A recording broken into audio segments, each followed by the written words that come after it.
प्रतिदिन की रोटी कार्यक्रम का स्वागत। आज का ध्यानांश, जब प्यार कभी खत्म नहीं होता। 3 जनवरी 2022। यहोवा अपने सब प्रेमियों की तो रक्षा करता है। भजन 145 पद 20।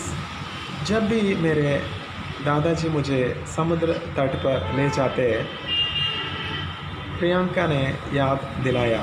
वे हमेशा अपनी घड़ी उतार देते थे और दूर रख देते थे।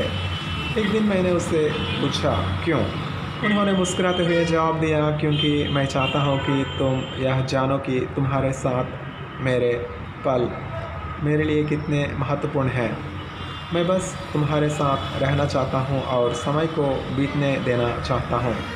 प्रियंका ने उस याद को अपने दादा के अंतिम संस्कार में साझा किया। यह उनके साथ उसके जीवन की उसकी पसंदीदा यादों में से एक थी।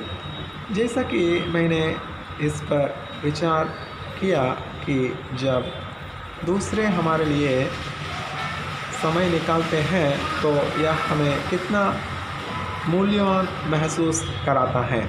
इसने परमेश्वर की प्रेमपूर्ण देखभाल पर पवित्र शास्त्र के शब्दों को ध्यान में लाया। परमेश्वर हमेशा हमारे लिए समय निकालते हैं। दाऊद ने भजन संहिता 145 में प्रार्थना की, तू अपनी मुट्ठी खोलकर सब प्राणियों को आहार से तृप्त करता है।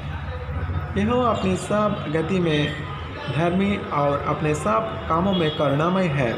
जितने यहोवा को पुकारते हैं, अर्थात जितने उसको सच्चाई से पुकारते हैं, उन सबों को वह निकट रहता है। पद 16 से 18 तक।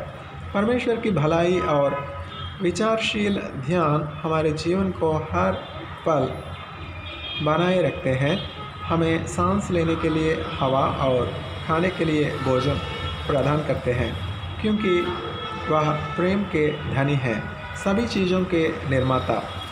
दयालुता से हमारे अस्तित्व के सबसे जटिल विवरणों को भी गढ़ता है। परमेश्वर का प्रेम इतना गहरा और अंतहीन है कि उसकी दया और मेहरबानी में उसने अपनी उपस्थिति में अनंत जीवन और आनंद का मार्ग भी खोल दिया है। जैसे कि यह कहने के लिए, मैं तुमसे बहुत प्यार करता हूँ, मैं हमेशा तुम्हारे साथ रहना चाहता हूँ और समय बीतने देना चाहता हूँ।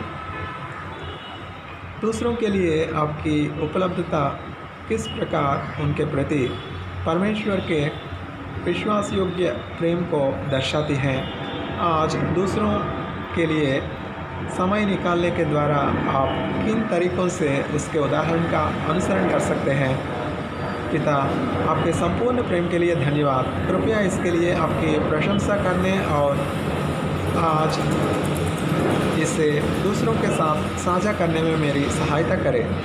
discoveryseries.org/Q0612 पर गॉड इज़ लव पढ़ें। लेखक जेम्स बैंक्स।